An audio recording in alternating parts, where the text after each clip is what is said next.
I was on WRAL yesterday. They usually don't reach out to me unless something big happens, right? You're on WRAL all the time. Occasionally, I'll get the email saying, hey, you want to talk? We got a big sports thing. And that big sports thing was Frank Reich getting hired by the Carolina Panthers. And Deborah Morgan asked me a question about Steve Wilks. And that's kind of where we're at right now with the Panthers job. It's a multi-pronged topic. It's not just a, hey, cool, the Panthers have a new head coach. What's Frank Reich going to do? What are they going to do at quarterback?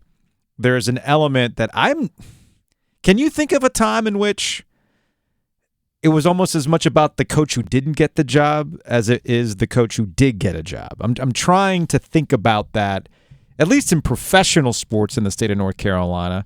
It certainly wasn't like that for the Carolina Hurricanes. You know, when Bill Peters eventually was red staplered by Tom Dundon, that Rod Brindamore was going to be the guy, and that's what happened, and everybody's happy now.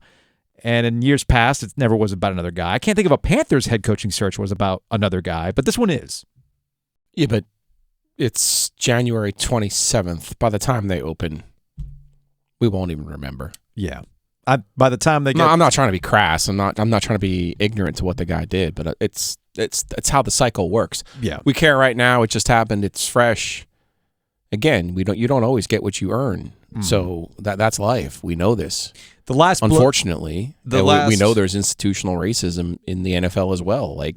It's part of it. The last blip we're going to see of this will be on Tuesday for Frank Reich's hiring press conference. If David Tepper is going to be at the podium, even Scott Fitterer will get some of these questions too. It'll be them getting asked questions as to why Wilks didn't get the job. That'll be kind of awkward for Frank Reich, but to your point, after Tuesday's press conference, people will be moving on with their lives. Probably the most out-of-touch take that I saw on social media, and this shows you who's paying attention, who doesn't pay attention, right?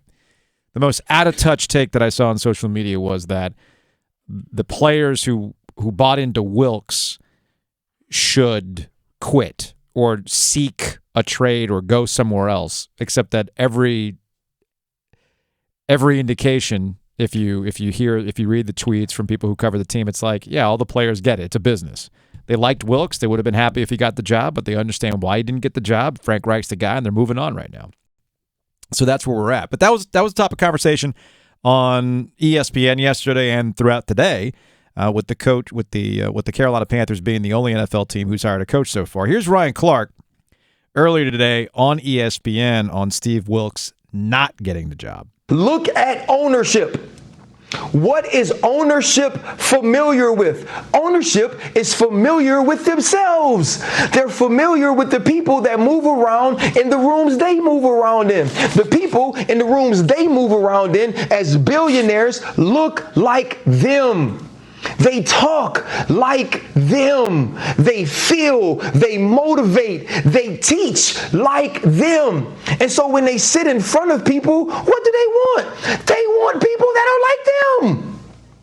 And they want that familiar feel, that rah-rah, that old frat boy that I'm used to in his excitement. I can get with that. The adversities that he's faced and the things that he's gone through in life, I understand more than I understand the things that Steve Wilks has gone through in life, because I don't know what it's like to be him. I don't know what it's like to have to come up in the ranks like him. That's Ryan Clark on ESPN earlier today. And then you got Marcus Spears, who brought up the Steve Wilks portion of this hire. They just hired a coach that got fired for a bad year and season over the coach that almost resurrected their season and got them into the playoffs. If you need any more examples of why these black coaches and why black men like myself, RC, and Stephen A. have these platforms, and Stephen A. gives us the ability to have these platforms and say whatever the hell we want to say when it comes to First Take. If you don't understand why this conversation is near and dear to us and why it doesn't press our feelings and emotion when it comes to that, if it's not about success, if it's not about what you've done, if it's not about the position that you've put yourself in, how do you get them? How do you get these jobs? That's Marcus Spears on ESPN. These are wonderful conversations that I'm glad are being had, and I'm absolutely thrilled that those who move the discussions on national outlets are being absolutely blunt with what's going on in the NFL. As you stated, Giglio, the institutional nature of this can no longer just kind of be glossed over. Like we recognize it. And Wilks doesn't get the job, fine. But how do you prevent it from happening going forward? That's the key. Now, there are people who do like to hire, by the way. We got to highlight that. Here's Dan Orlovsky on ESPN. Loves it.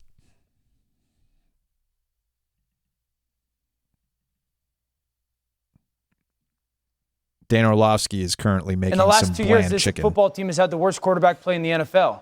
But if you look at the roster, it's got a chance to be a top 10, top 8 defense. They got an up-and-coming offensive line in DJ Moore. So Frank Reich now comes in there, and the question is, does he get the young quarterback? I think Carolina absolutely has to go up in this draft and go get a young quarterback. And the one thing that you can unequivocally say about Frank Reich is he knows how to develop a young quarterback. If you think about what he did with Carson Wentz in Philadelphia, I absolutely love the hire for Carolina.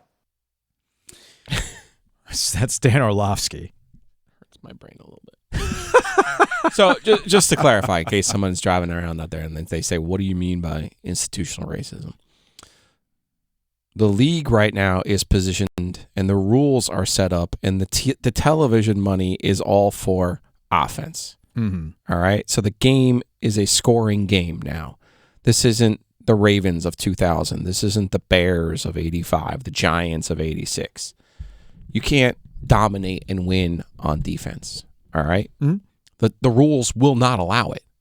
So therefore, you have to be somebody who calls plays effectively or works with quarterbacks to be a head coach. It just so happens, right, that the majority of black assistant coaches work on the defensive side of the ball. And how do you get to the other side of the ball? How do we get more? This is really, in the last 10, 15 years, Joe, is really the first real generation of a lot of black quarterbacks, if you think about it, because that's the position. Black centers. How many black centers have we had? Offensive linemen, quarterbacks are the ones who turn into coaches. That's who turn into coaches. And if you don't have that pool to start with, right? So this goes all the way back to how a player matriculates through football. And we associate being black with being more athletic, being a receiver, being a defensive back like Tony Dungy, who is one of 2 black coaches who has won the Super Bowl. So the real problem for the African American community in coaching is they're on the wrong side of the ball. Mm-hmm. When's the last time a receiver was a head coach? I can't even think of one. Couldn't tell you. Right? Keyshawn Johnson's the number 1 guy on ESPN radio. Yeah. But a successful Jerry Rice is arguably the greatest football player of all time. Yeah. You've seen him on a Copper commercial. You've seen him on Dancing with the Stars. But nobody's ever Jerry Rice, in my opinion, played for the greatest mind of all time in Bill Walsh. But no one has ever even thought to say, oh, who'd be a really great coach? Jerry Rice. It's how we casually talk about these things, right? How are wide receivers typically positioned when we talk about now they're positioned as divas. Jerry Rice was never positioned as a diva. I mean, wide receivers have always been positioned as not divas per se, but it was very much a selfish position to get the yards, right? And we usually view quarterbacks as the smartest guys on the field. Quarterbacks are predominantly white. The real interesting part is, and we'll talk to Bomani Jones about this in the next hour, as Josh Allen and Joe Burrow have shown you, there's this attitude of, oh, okay, there's these athletic white guys too that are playing quarterback, and they're kind of unleashing them. I'll be curious to see if there's an influx of athletic QBs and running QBs where you end up having opportunities for them to be on the offensive side of the ball. But it's not like we don't have former black QBs who are offensive coordinators. Look at Byron Leftwich. But that gets into the other aspect of it, to what Ryan Clark talked about, and that is what circles do you run? This happens in college oftentimes too. When Leftwich was in the NFL, though, it was like him and Steve McNair. God rest his soul. Steve McNair's not with us anymore. Yep. So it's like that's what really needs to happen. This whole generation. Russell Wilson. You're telling me Russell Wilson couldn't be a coach? Of course he could. He could be a coach. He'd have a great social media team, though. Well, he might be better. I'm just saying that the whole thing. Yeah, that's why I say it's institutional. It is. No, you're absolutely. I know we got one more second here to the break, but Jeff Saturday gets plucked out of ESPN because he's passionate and he was a really good football player. Yeah, I get that Michael Irvin has some troubled legal issues in his past. I don't know. The owner of the Colts has some of those same issues. The same issues, yes. You're telling me Michael Irvin isn't as passionate and isn't as knowledgeable at football as Jeff Saturday is? But nobody wants Michael Irvin to be their coach. There's a better example that's playing out right now. It's Deion Sanders. Sure. As passionate as he is. Where did he play? Primarily. Right. The defensive side of the ball. So he had to basically create his own job in order to get an opportunity where he has now at Colorado. So we'll see how that plays out.